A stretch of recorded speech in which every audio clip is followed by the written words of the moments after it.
ಅನುದಿನ ಅನುಕ್ಷಣ ಮನೆಯಲ್ಲೂ ಕಲಿಯೋಣ ಕಲಿಕೆಯ ಹೊಸ ಹಾದಿಯಲಿ ಜೊತೆಗೂಡಿ ಹೆಜ್ಜೆಯ ಹಾಕೋಣ ಸಂತಸದಿ ಕಲಿಯೋಣ ನಮ್ಮ ಹೆಮ್ಮೆಯ ಈ ಕ್ಲಾಸಿನಲ್ಲಿ.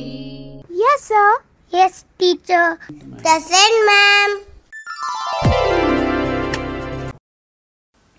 नमस्कार विद्यार्थी मित्र हो, मी नम्रता कुलकर्णी MHPS गुंजी तालुका खानापूर बेळगावी येथे GPT शिक्षक म्हणून कार्यरत आहे. पण प्राचीन संस्कृती या पाठाबद्दल समजून घेणार आहोत. पाठ सुरू करण्यापूर्वी प्राचीन संस्कृतीचे जे सामर्थ्य आहेत ते आपण जाणून घेणार आहोत. आधी सामर्थ्यामध्ये सर्वात प्रथम सामर्थ्य जे आपण मिळून घेणार आहोत ते आहे जगातील प्रमुख संस्कृती उदयास आलेल्या नद्यांच्या मैदानी प्रदेशाबद्दल जाणून घेतील. दुसरं इजिप्त, मेसोपोटामिया, चीन आणि हरप्पा संस्कृतीचा राजकीय इतिहास आणि देणगीबद्दल समजून घेणार आहोत. तिसरं ग्रीक संस्कृतीतील शहरे आणि त्यांच्या देणग्या यांचा परिचय करून घेणार आहोत. चौथं रोम संस्कृतीमध्ये प्रसिद्ध झालेले ज्युलियस सीझर आणि ऑगस्टस सीझर यांचं कार्य जाणून घेणार आहोत. विद्यार्थी मित्र हो, मागच्या पाठामध्ये म्हणजेच प्राचीन समाज या पाठामध्ये आपण पृथ्वीची उत्पत्ती आणि त्याचा विकास, मानवाची उत्पत्ती आणि त्याचा विकास हे समजून घेतलं आहोत. बरं, तुम्ही मला सांगू शकाल काय पृथ्वीची उत्पत्ती केव्हा झाली म्हणून? अगदी बरोबर, पृथ्वीची उत्पत्ती सुमारे 4600 दशलक्ष वर्षापूर्वी झाली असं सांगितलं जातं. आपण हेही पाहिलं की पृथ्वीसृष्टी निर्माण होणारे वातावरण तयार झाले आणि पृथ्वीवर सर्वात पहिला जीव सृष्टीस आला. तर हा पहिला जीव होता तो कोणता होता सांगा पाहू? बरोबर, बॅक्टेरिया आणि प्रॉक्टेरिया. अशा प्रकारे विकास झालेला जीवसृष्टीच्या वाटेवर प्रथम एकपेशीय, मग बहुपेशीय, मृदुकाय, प्राणी, पक्षी, मासे, वनस्पती, फुले, गवत या सर्वांचा हळूहळू विकास झाला. यामध्ये वानर, द्विपाद यांचाही विकास झाला. आता तुम्ही सांगा पाहू सुमारे किती वर्षापूर्वी मानवाचा विकास झाला? अगदी बरोबर, सुमारे 18 लक्ष वर्षापूर्वी मानवाचा विकास झाला असं सांगितलेलं आहे. बघा, आता प्राचीन समाजामध्ये आपण बघितलं की वानरापासून मानव कसा झाला म्हणून. आता यापुढचा प्रवास जो आहे म्हणजे आदिमानव, वानरापासून आदिमानव कसा झाला आणि आता आदिमानवापासून तो मानव कसा झाला, त्यानंतर त्याने समाज कसा निर्माण केला, संस्कृती कशी तयार झाली, याबद्दल या पाठामध्ये आपण समजून घेणार आहोत. बरं, मग आता आपल्या सर्वांना माहिती आहे फुले, कंदमुळे खाऊन तो मानव जगत असत, पाय भटकत असत आणि म्हणून अशा लोकांना भटक्या विमुक्त असेही म्हणतात. बरोबर ना? तर आता अन्न पुरवठा जो होता तो त्याला इथे एका ठिकाणी मिळत नसल्यामुळे त्याला एका ठिकाणाहून दुसऱ्या ठिकाणी जावं लागायचं. तर अशा वेळी त्यांनी काय केलं म्हटलं तर आपल्याजवळ काही जखमी प्राणी जे असतात किंवा जे प्राणी हिंस्र नसतात अशा प्राण्यांना तो आपल्यासोबत ठेवू लागला, जेणेकरून त्याला जेव्हा अन्नाची कमतरता भासत होती किंवा उपासमार जेव्हा येत होती त्यावेळेस या प्राण्यांचा तो अन्न म्हणून उपयोग करू लागला. म्हणजेच इथे त्यांनी पाळीव प्राणी ठेवण्यास सुरुवात केली. कालांतराने माणसाने राहण्यासाठी झोपडा बांधायला सुरुवात केला. स्थायिक म्हणून त्याच्या आयुष्याचीही सुरुवात होती. बरं, आता आपण सांगा पाहू मला की लोकांनी एकाच ठिकाणी राहणे किंवा स्थायिक होणे का निवडले? या लोकांनी किंवा मानवाने एकाच ठिकाणी का राहायला सुरुवात केली तर या ठिकाणी त्याला अन्न आणि पाण्याचा पुरवठा झाला. आपण आधी बघितलं की तो कसं एका ठिकाणाहून दुसऱ्या ठिकाणी जात होता आणि त्याच्यामुळे काय व्हायचं म्हटलं तर त्याला सतत भटकत राहावं लागायचं. अन्न आणि पाण्यासाठी त्याला सतत काय करावं लागायचं? काबाड कष्ट करावं लागायचं. त्यामुळे आता तो एका ठिकाणी स्थायिक झाला, त्यांनी झोपड्या बांधला हे आपण पाहिलोच, पण तो कुठे स्थायिक झाला हे जे माणूस स्थायिक झाला म्हणजे भटक्या विमुक्तांचं जीवन जेव्हा हळूहळू स्थिर झालं तर ही संस्कृतीची सुरुवात होती. तुम्ही अंदाज लावू शकता का साधारणपणे किती वर्षापूर्वी मानवाने एका ठिकाणी राहायला सुरुवात केली? नाही? बरं मी सांगते. सर्वात प्राचीन संस्कृती सुमारे 5000 वर्ष जुनी आहे. किती? 5000 वर्ष जुनी आहे. बरं मग आता विचार करा, लोक नद्यांच्या सभोवतालीच का स्थायिक झाले? बरोबर, पहिल्या सभ्यतेकरता नद्या ही आकर्षक केंद्रे होती किंवा आकर्षक स्थाने होती, कारण इथे त्यांना पिण्याच्या पाण्याचा निरंतर पुरवठा होता, तसेच पिके पिकवण्यासाठी जमीन सुपीकही होती. या व्यतिरिक्त वस्तू आणि लोक सहजपणे वाहतूक करू शकले होते. या संस्कृतीतील लोक पाणी पिण्यासाठी प्राण्यांची मासेमारी ही करत असत. आता मानव जो आहे तो नद्याच्या काठी येऊन राहायला लागला. तुम्हाला सगळ्यांनाच माहिती आहे की मानवाला जीवन जगण्यासाठी काही मूलभूत गरजा असतात. ते म्हणजे अन्न, वस्त्र, निवारा आणि पाणी आणि प्रकाश. आणि हे सर्व अनुकूल वातावरण जे आहे ते नद्यांच्या ठिकाणीच किंवा नद्यांच्या काठावरतीच ते उपलब्ध झालं आणि म्हणून मानव या नद्यांच्या काठीच काय झाला? स्थायिक झाला. बरं आता तो नद्यांच्या ठिकाणी स्थायिक झाला, तिथे त्यांनी अन्न पिकवायला सुरुवात केली. जेव्हा नद्यांचा पूर आला तेव्हा त्यांनी नदीच्या काठावर सुपीक माती साठली. यामुळे लोकांना पिके पिकवण्यास मदत झाला, अन्नाचा साठा झाला. पण हवामान जेव्हा कोरडे होते त्यावेळेस नद्यांना नियमित अंतराने पूर येत नव्हता. त्यामुळे लोकांना पिके कधी पिकवायची आणि ती कशी पिकवायची याबद्दल सांगणे कठीण झाले. बरं विद्यार्थी मित्र हो, तुम्ही विचार करा आणि मला सांगा पाहू, या मानवाने अन्न वाढवण्यासाठी किंवा नियमित पाण्याचा पुरवठा असल्याचे सुनिश्चित करण्यासाठी काय केले? बरोबर, त्याने काय केले? बांधारे बांधले. लोकांनी एक सिंचन प्रणाली विकसित केली. त्यांनी कालवे व बांधारे बांधले जेणेकरून ते पाऊस आणि नदीच्या पाण्याचा प्रभावीपणे वापर करू शकतील आणि ते अधिक भागात वाहू शकतील. आता बघा, पाणी पुरवठा झाला. सुपीक माती असल्यामुळे या लोकांकडे खाण्यापिण्याची जास्त प्रमाणात तसदी होती.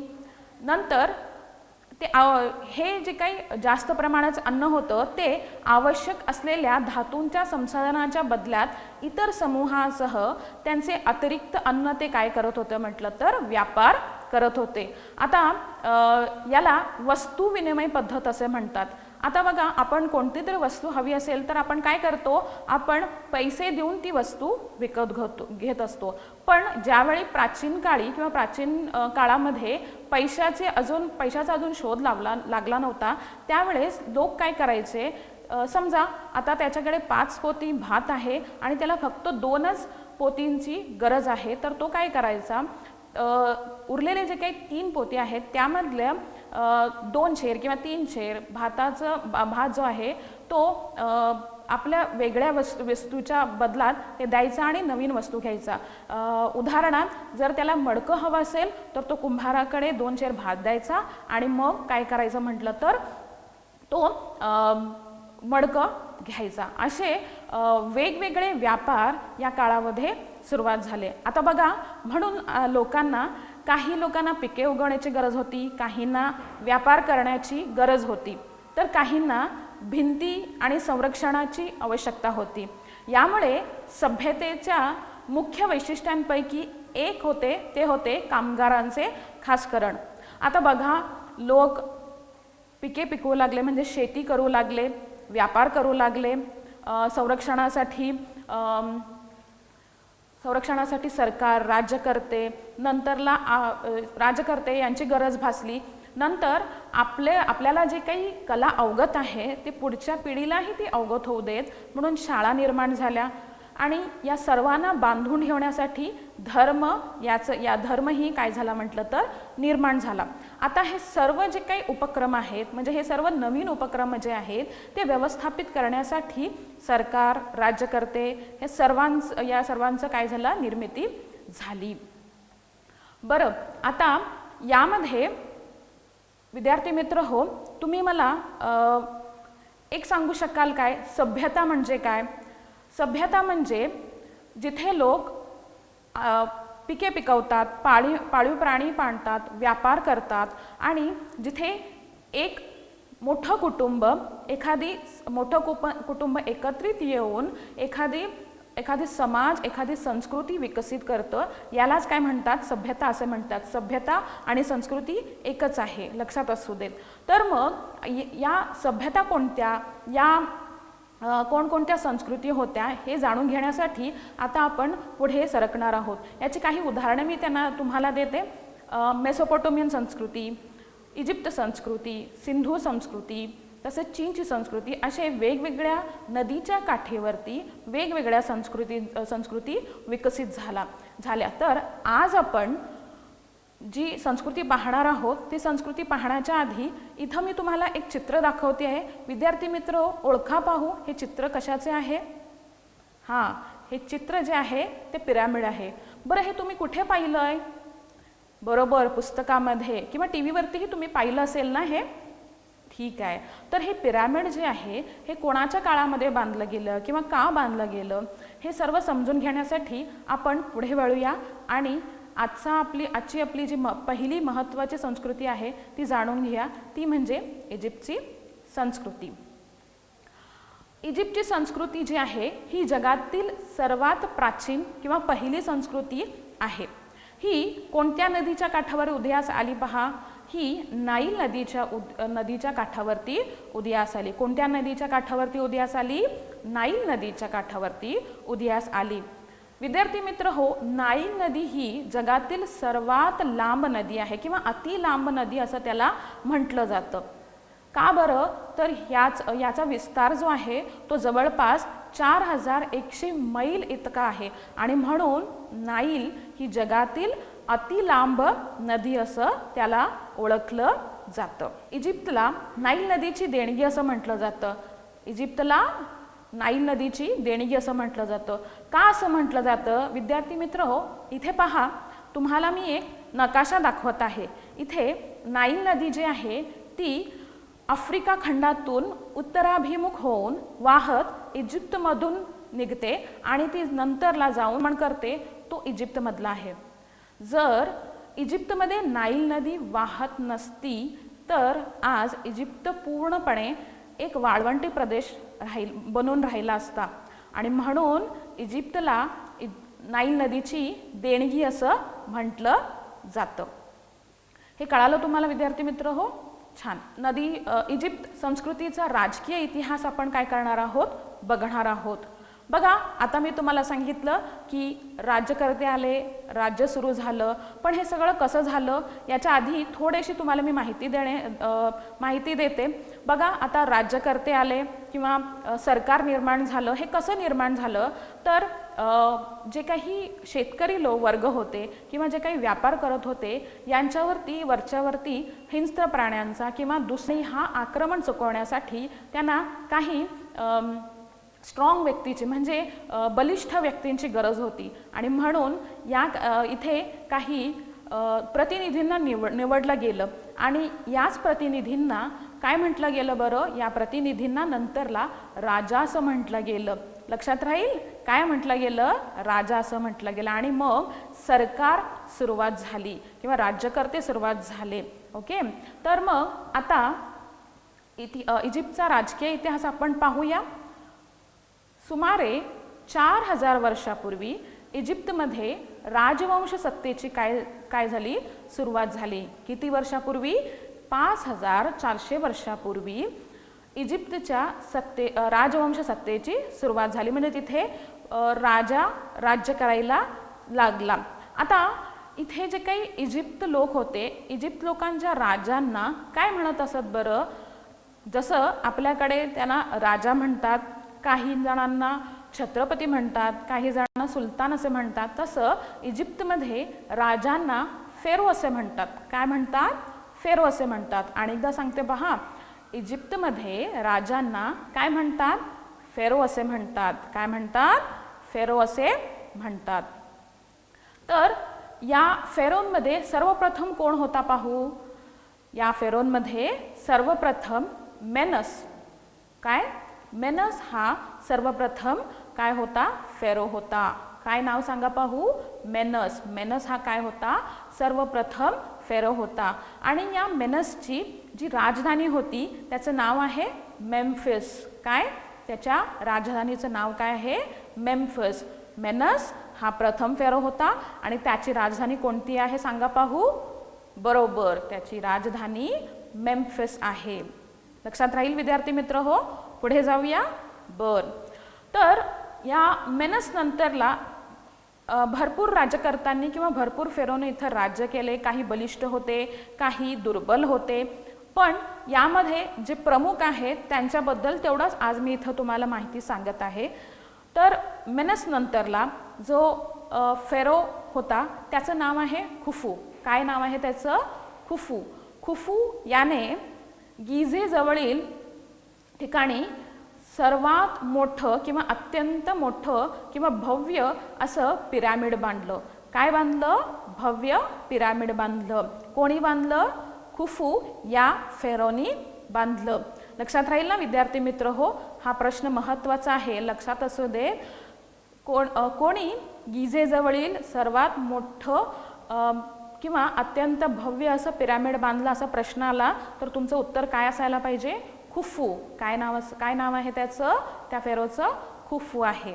बरं, खुफू नंतर ज्यांनी राज्य केलं त्या फेरोचं नाव आहे अमेनहोटप. काय? अमेनहोटप.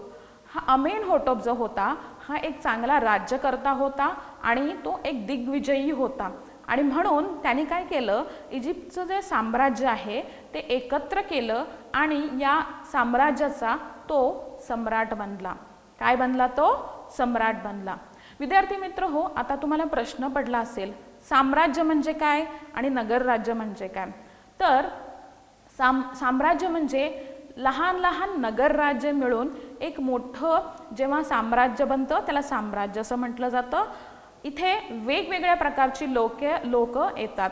तर नगर राज्य म्हणजे इथे एकाच प्रकारची लोक येतात आणि ही लहान लहान प्रांत्य असतात. आता तुम्हाला कळालं साम्राज्य म्हणजे काय आणि नगर राज्य म्हणजे काय? छान, पुढे जाऊया. बरं, मग अमेनहोटप यांनी काय केलं? बरं, हा दिग्विजय होता. यांनी इजिप्तला एकत्रित करून साम्राज्य निर्माण केलं आणि त्या साम्राज्याचा तो सम्राट बनला. अमेनहोटप नंतर ज्यांनी राज्य केलं त्याचं नाव होतं थटमोस. थटमोस हाही एक दिग्विजयी फेरो होता. यांनी जे काही साम्राज्य होते ते नीटपणे किंवा सुव्यवस्थितपणे चालवलं. काय नाव त्याचं? थटमोस. लक्षात राहील ना विद्यार्थी मित्र हो? बरं, थटमोस नंतर तिची मुलगी हयाशेपसूट म्हणून. काय नाव आहे? हयाशेपसूट. काय? हयाशेपसूट. ही जी होती ही जगातील पहिली साम्राज्ञी म्हणून ओळखली जाते. काय म्हणून ओळखली जाते? साम्राज्ञी. बघा, हयाशेपसूटचे जे काही वडील होते ते काय होते म्हटलं तर दिग्विजय होते आणि सम्राट होते. त्यांची जी मुलगी आहे ती हयाशेपसूट ही काय होती बरं? जगातील सर्वात पहिली ती काय होती? साम्राज्ञी होती. एक उत्तम राज्यकर्ती होती ती आणि तिनं राज्य अत्यंत सुव्यवस्थित चालवलं. लक्षात राहील ना विद्यार्थी मित्र हो? जगातील पहिली साम्राज्ञी कोण? जगातील पहिली साम्राज्ञी हयाशेपसूट. ही कोणत्या संस्कृतीमध्ये होती सांगा पाहू? ही इजिप्त या संस्कृतीमध्ये होती. लक्षात राहील? बरं, बघा, इजिप्तमध्ये राजांना काय म्हटलं जायचं? फेरो. छान. आणि मेनस जो होता हा सर्वात प्रथम काय होता? फेरो होता. याची राजधानी कोणती? मेम्फिस. यानंतर कोणी राज्य केलं? खुफूने. खुफूने काय बांधलं? खुफूने गिझेजवळ सर्वात मोठं पिरॅमिड बांधवलं. बरोबर ना? ठीक आहे. आणि जगातील सर्वात पहिली साम्राज्ञी कोण? जगातील सर्वात पहिली साम्राज्ञी कोण आहे बरं? ती आहे हयाशेपसूट. पसूट. यानंतर जवळजवळ सुमारे 2300 वर्षापूर्वी ग्रीसचा राजा अलेक्झांडर, काय नाव त्याचं? अलेक्झांडर. ग्रीसचा राजा अलेक्झांडर यांनी इजिप्त काय केलं? जिंकून घेतलं. कोणी जिंकून घेतलं? ग्रीसचा राजा अलेक्झांडर यांनी काय जिंकून घेतलं? इजिप्त जिंकून घेतलं. तेथे त्याने आपले प्रतिनिधी ठेवले आणि या प्रतिनिधींमुळे इथे नवीन राजघराणं सुरू झालं, ज्याचं नाव होतं टॉलमी किंवा टॉली असंही त्याला म्हटलं जातं. काय बरं राजघराण्याचं नाव? टॉलमी. तर या टॉलमीमध्ये टॉलमी घराण्यातील सर्वात महत्त्वाची राज्यकर्ती म्हणजे तिचं नाव आहे राणी क्लिओपात्रा. काय नाव आहे तिचं? नाव राणी क्लिओपात्रा. ही या घराण्यातील सर्वात शेवटची काय होती? राज्यकर्ती होती. यानंतर इजिप्त जो आहे तो ग्रीसमध्ये किंवा ग्रीकमध्ये काय झाला म्हटलं तर एकत्रित झाला. लक्षात राहील विद्यार्थी मित्र हो हे सर्व जे सांगितले. आता बघा विद्यार्थी मित्र हो, आज आपण भरपूर नवनवीन शब्द शिकली. प्राचीन संस्कृतीमध्ये आपण नवनवीन शब्द शिकणार आहोत. तर हे सगळे नवीन शब्द तुम्ही ऐकायचे आहेत, समजून घ्यायचे आहेत, त्याचं समर्थपणे आकलन करून त्याचं काय करायला पाहिजे? तुम्ही लक्षात ठेवून घ्यायला पाहिजे आणि ते तुम्ही आत्मसात करून घेतलं पाहिजे. उदाहरणार्थ बघा, फेरो, खुफू, मेनस, अमेनहोटोप, नंतरला हयाशे पसूट, हे सगळे जे शब्द आहेत हे नवनवीन आहेत. तर या शब्दांचा तुम्ही काय करा? या शब्दांचे शब्द आत्मसात करून घ्या. करून घ्याल ना? छान. आता आपण पुढे वळूया. इजिप्त संस्कृतीने या जगाला काय देणग्या दिल्यात किंवा काय योगदान दिलं आहे हे आपण काय करूया? समजून घेण्याचा प्रयत्न करूया. तर सर्वप्रथम आहे, इजिप्त लोक पिके घेत असत. कुठे पिके घेत असत? कोणत्या नदीच्या काठी पिके घेत असत? बरोबर, नाईल नदीच्या काठी ते काय करत असत? पिके घेत असत. तर कोणती पिके घेत असत? ते गहू आणि बार्ली या आहारांचं ते काय करत असत? पिके घेत असत. कुठे घेत असत? नाईल नदीच्या काठावरती किंवा नाईल नदीपासून पुरवठा झालेला, कालव्यांपासून पुरवठा झालेला पाण्यामध्ये हे पिके ते घेत असत. बरं, आता पुढचा जो मुद्दा आहे तो आहे, इजिप्त समाजामध्ये महिलांना चांगला मान सन्मान मिळत असत. बघा त्या काळची सामाजिक परिस्थिती कशी होती, तर महिलांना इथे चांगला मान सन्मान मिळत होता. हे आपण कसं समजू शकतो? आत्ताच आपण बघितलं की हयाशे पसूट ही जी साम्राज्ञी आहे ती ही कशी साम्राज्ञी झाली, तर या समाजामध्ये महिलांना चांगला मान सन्मान होता म्हणूनच ती काय झाली? साम्राज्ञी झाली. हो की नाही? बरोबर. आता पुढचा मुद्दा जो आहे तो थोडा लक्ष देऊन ऐका बरा. तर यांचा म्हणजे इजिप्त लोकांचा पुनर्जन्मावरती विश्वास होता. कशावरती विश्वास होता? पुनर्जन्मावरती. विद्यार्थी मित्र हो, तुम्हाला पुनर्जन्म म्हणजे काय माहिती आहे का? हा, पुनर्जन्म म्हणजे पुन्हा जन्म घेणे, आणखीन एकदा जन्म घेणे. फक्त जन्म घेणे एवढंच नाही, तर तुमच्या ज्या काही मागच्या जन्मांच्या ज्या आठवणी असतात त्या तुम्हाला आणि परत आठवत असतात. हे सगळं तुम्ही कुठं पाहिलंय? सिनेमामध्ये पाहिलंय ना, की नायकाचा मृत्यू होतो आणि परत तो पुनर्जन्म घेतो वगैरे, बघितलं आहे ना? आता कळालं ना तुम्हाला पुनर्जन्म म्हणजे काय? तर असंच या इजिप्त लोकांचा पुनर्जन्मावरती विश्वास होता आणि म्हणून ते काय करायचे म्हटलं तर जे काही शव होते ते शव ते सुरक्षित ठेवत असत. काय करत असत? सुरक्षित ठेवत असत. आणि अशा सुरक्षित ठेवलेल्या शवांना मम्मी असं म्हणतात. अशा सुरक्षित ठेवलेल्या शवांना काय म्हटलं जातं? मम्मी असं म्हटलं जातं. आता तुम्हाला प्रश्न पडला असेल, हे लोक शव का सुरक्षित ठेवत असत? याचं उत्तर आपण बघितलं, कारण यांचा पुनर्जन्मावरती विश्वास होता. पण ते कसं ठेवत असत? कारण आपण सर्वांना माहिती आहे, शव जे आहे जितके दिवस तुम्ही ठेवत जाता तितके दिवस काय होतं म्हटलं तर ते कुचतं किंवा त्याला एक प्रकारचा विचित्र वास येतो. बरोबर ना? मग यांनी हे शव कसं ठेवले असेल? बरोबर, या लोकांना औषधामध्ये त्यांनी काय केलं होतं म्हटलं तर संशोधन केलं होतं आणि असं एक रसायन ते तयार केलं होतं जे या शवांवरती लावलं जायचं आणि मग त्यावर हळूवार पट्टी बांधली जायची. ही जी पट्टी बांधली जायची ही संपूर्ण शरीरावरती बांधली जायची आणि मग ते शव थडग्यामध्ये ठेवलं जायचं आणि हे शव जे आहेत ते सुरक्षित ठेवले जायचे. बरं, आता मग तुम्हाला प्रश्न पडला असेल की मग हे पिरामिड का बांधले गेले? हे पिरामिड हे शव म्हणजे हे मम्मींना ठेवण्यासाठी काय केलं गेलं? बांधलं गेलं. बघा आता हे जे काही मग एवढ्या मोठ्या पिरामिडची गरज होती का असं तुम्हाला वाटलं असेल, तर याचं उत्तर मी तुम्हाला सांगते. कारण या लोकांना पुनर्जन्मावरती विश्वास होता. तर जेव्हा या लोकांचा किंवा या शवांचा, लक्षात असू दे विद्यार्थी मित्र हो, हे जे शव होते ते जास्तीत जास्त फेरोंचेच होते आणि इजिप्त समाजामध्ये फेरोला देव मानलं जायचं आणि या देवांचा पुनर्जन्म होणार असा त्यांचा विश्वास होता. तर जेव्हा हे फेरो किंवा हे शव जे आहे ते जिवंत होईल तर त्यावेळेस त्या व्यक्तीला कोणताही त्रास होऊ नये म्हणून त्या व्यक्तीला आवडणाऱ्या वस्तू काय केल्या जायच्या म्हटलं तर या पिरामिडमध्ये मम्मीसोबत ठेवल्या जायच्या. काय वस्तू ठेवल्या जायच्या? त्यांना आवडणाऱ्या वस्तू, उदाहरणार्थ दागदागिने, नंतरला त्यांना आवडणारे प्राणी, वस्तू वगैरे काय केल्या जायच्या त्याच्या या शवांच्या बाजूला किंवा या मम्मींच्या बाजूला ठेवलं जायचं आणि म्हणून पिरामिडची काय झाली म्हटलं तर निर्मिती झाली. फक्त निर्मिती झाली नाही तर भरपूर असे पिरामिड्स या काळामध्ये बांधले गेले.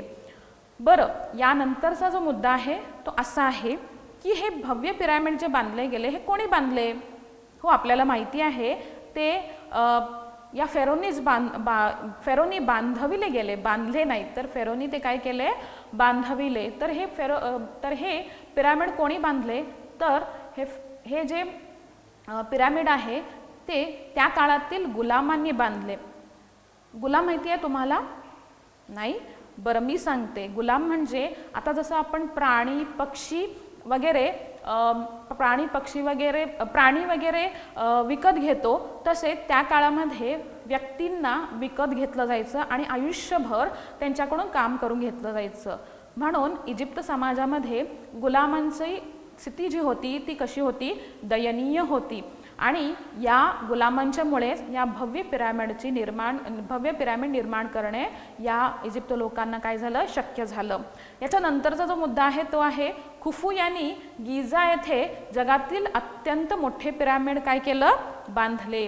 हे बघा विद्यार्थी मित्र हो, इथं आपण पिरामिड बघू शकतो पहिल्या चित्रामध्ये. दुसऱ्या चित्रामध्ये गुलामांची स्थिती कशी दयनीय होती हे तुम्ही पाहू शकताय. यानंतर तिसरं जे चित्र आहे तिथे समाजाची स्थिती कशी होती हे आपण काय करू शकतो? बघू शकतो. याच्या नंतरचं काय आहे माहिती आहे तुम्हाला? चौथा जे चित्र आहे तुम्हाला माहिती आहे का? नाही माहिती? बरं, मी सांगते तुम्हाला. तर यांना ही जी काही भव्य कलाकृती होती ना याला स्पिंक्स असं म्हणतात. काय म्हणतात त्याला? स्पिंक्स असं म्हणतात. तर हे स्पिंक्स म्हणजे काय? तर हे स्पिंक्स म्हणजे सिंहाचं शरीर आणि मनुष्याचं तोंड धारण केलेली भव्य कलाकृती होय. लक्षात राहील विद्यार्थी मित्र हो, स्पिंक्स म्हणजे काय? सिंहाचं शरीर आणि मनुष्याचं तोंड धारण केलेली भव्य कलाकृती होय. विद्यार्थी मित्र हो, पहा आपल्या प्रत्येक गावाला एक एक ग्रामदेवता असते. तसंच या इजिप्तच्या प्रत्येक शहराला एक नगरदेवता होत्या. त्याशिवाय त्यांनी सूर्य आणि नदीलाही देव मानलं होतं. यानंतर प्राचीन इजिप्त लोक हायरोग्राफिक लिपीचा काय करत असत? वापर करत असत. आणि हे कशावरती लिहित असत? तर ते नाईल नदीमध्ये उगवणाऱ्या पॅपरस या गवतावर ते शाईने काय करत असत? लिहित असत. आता आपण पाहिलं की या लोकांनी भव्य पिरामिडची रचना केली ते कोणत्या ज्ञानामुळे केली? तर त्यांना भूमितीमध्ये किंवा रेखागणितामध्ये अपार ज्ञान होतं. म्हणूनच त्यांनी काय केलं म्हटलं तर या सर्व पिरामिडांची त्यांनी काय केली? रचना केली. बरं, आता तुम्हाला सगळं कळालं ना? आता तुम्हाला मी काही प्रश्न विचारते, या प्रश्नाचं उत्तर देण्याचा प्रयत्न तुम्ही करायचा आहे.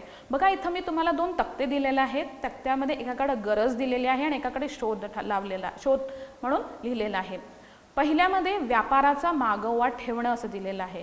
तर इजिप्त लोक जे व्यापार करायचे त्याचा मागोवा ठेवण्यासाठी किंवा रेकॉर्ड ठेवण्यासाठी ते काय करायचे बरं, तर ते हायरोग्राफिक लिपीने काय करायचे, पॅपरस या गवतावरती काय करायचे, शाईने लिहित असत. त्यानंतर यांना भूमितीचं ज्ञान होतं. हे कशावरून कळतं, पिरामिड त्यांनी बांधले यावरून आपल्याला कळतं की त्यांना भूमितीचं काय होतं, ज्ञान होतं. औषध म्हटलं की त्यांनी रसायनशास्त्र एक वेगळं रसायन तयार केलं होतं, हेही आपण पाहिलंय. लक्षात राहील विद्यार्थी मित्र हो. चला आता पटकन तुम्ही सर्वजण मला या रिकाम्या जागांचं उत्तर देत जा. पहिलं आहे, इजिप्त संस्कृतीचा कोणत्या नदीकाठीवरती उदय झाला? अगदी बरोबर, नाईल नदीकाठीवरती.